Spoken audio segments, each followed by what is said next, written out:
Welcome, Curious Minds. Today we're taking a deep dive into a really unusually broad creative universe. You've brought us some fascinating sources on the Thunderhead Pictures podcast. It seems to be the official home for author Joseph Rice's incredibly diverse projects. Our mission isn't just listing his work, right?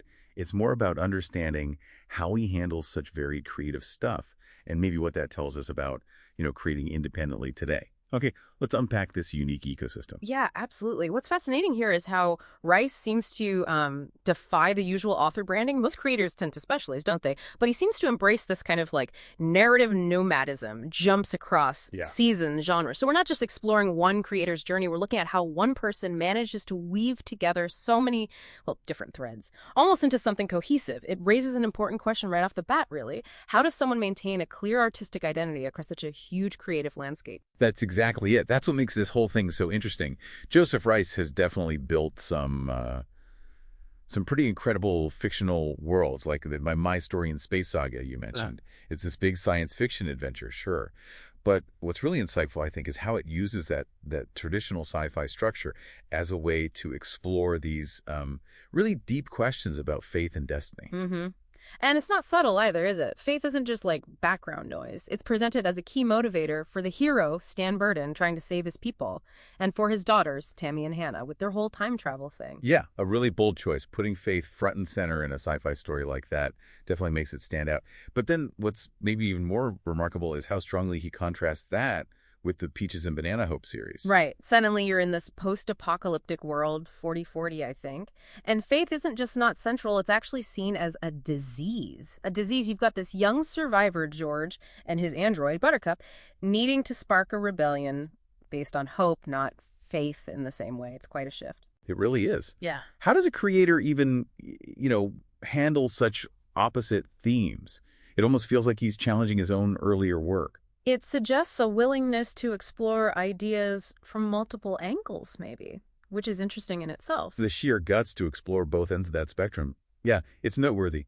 And it's not just his original fiction either, is it? The podcast also digs into its archives for completely different kinds of experiences. Like, Season 4 gives these cinematic audio overviews of the books we just talked about. Okay, that fits. But then you jump back to Seasons 2 and 3, and bam, you're listening to an unabridged audiobook of The Wonderful Wizard of Oz. Huh. Yeah, a complete pivot. Totally. And it makes you ask, right, what's the thinking there? Including a classic kids' fantasy alongside these intense original sci-fi and post-apocalyptic tales. Well, I think it could be a clue about his broader creative philosophy, maybe. Including Oz might not just be nostalgia. It could highlight his belief that storytelling itself, whether it's his own or a classic, explores these universal human themes. Think about it. Courage, heart, finding home. Those themes resonate strongly with the journeys in his own fictional worlds too, don't they? That's a great point. It suggests a kind of curated vision for what story means to him, no matter where it comes from. That continuity across his works that seem unrelated. Exactly. It's a curated space. And then there's Season 1, which gives you an even more personal angle. It's got Joseph Rice's own personal updates, Bible readings, talks about pop culture. It doesn't feel like just, random behind-the-scenes bits. It seems like a deliberate choice, maybe to build a community or provide context for all these different fictional worlds. It's almost like his creative manifesto laid bare. I agree. It feels like that's where his personal values openly connect with all the narrative stuff he explores.